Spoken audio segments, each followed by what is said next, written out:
వీళ్ళ హాస్పిటల్ గతంలో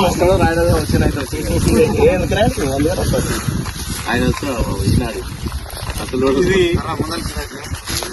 గతం నుంచి ఉన్నటువంటి సమస్యకు పరిష్కారం చూపించాలన్న ఉద్దేశంతో గతంలో మేము మిషన్లను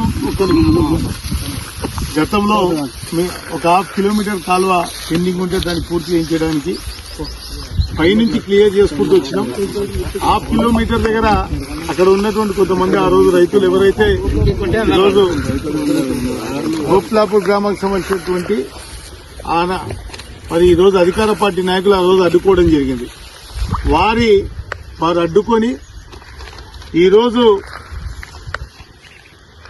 ఈ 100 ఎకరాలు పైగా వరితో పాటు పల్లీలు వేరుశెనగ రైతాంగం యొక్క పంట మొత్తం ఎండిపోతా ఉంది.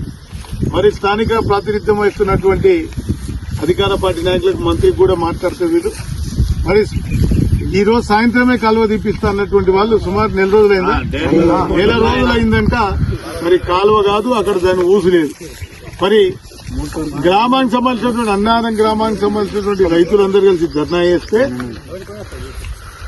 ఆ ధర్నాలో రాజకీయ పార్టీలకు అధికంగా నీళ్లు కావాలని రైతు రోడ్డు ఎక్కితే నీళ్లిచ్చి రైతును ఆదుకోవాల్సినటువంటి సర్కారు మరి పోలీస్ వ్యవస్థను అడ్డు పెట్టుకుని రైతుల మీద కేసులు చేయడం శోచనీయం.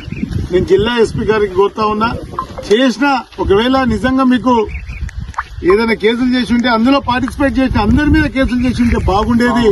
మరి ఆ విధంగా చేయకుండా బీఆర్ఎస్ మరి ఆ గ్రామంలో బీజేపీ నాయకుల మీద కేసులు చేయడం మంచి పద్ధతి కాదు అని కూడా చెప్తా ఉన్నాం. ఖచ్చితంగా ఇలాంటి రైతులపై పెట్టిన కేసులను వెంటనే ఎత్తివేయాలి. ఈ రోజు రైతుకు 1/2 కిలోమీటర్ కాలువ దొవ్వి జిల్లా కలెక్టర్ గారిని కూడా కోరుతా ఉన్నా, రైతుల మీద కేసులు పెట్టడం మంచి పద్ధతి కాదు. రైతును అన్యాయం చేసిన ఏ సర్కారు కూడా మనగడ సాధించలేదు. భవిష్యత్తులో ఖచ్చితంగా ఈ సర్కారు కూడా అదే గతి పడుతుందనే విషయాన్ని చెప్తా ఉన్నాం. ఖచ్చితంగా మేం ఈ యొక్క రైతాంగం యొక్క కోరిక మేరకు వెంటనే మిషన్లు తీసుకొచ్చి కాలువ తీసి నీళ్లు ఇచ్చి రైతాంగాన్ని ఆదుకోవాలని చెప్పి బీఆర్ఎస్ పార్టీ తరఫున డిమాండ్ చేస్తా ఉన్నాం. రైతుల మీద పెట్టే కేసులను వెంటనే బేషరతుగా విత్డ్రా చేయాలి.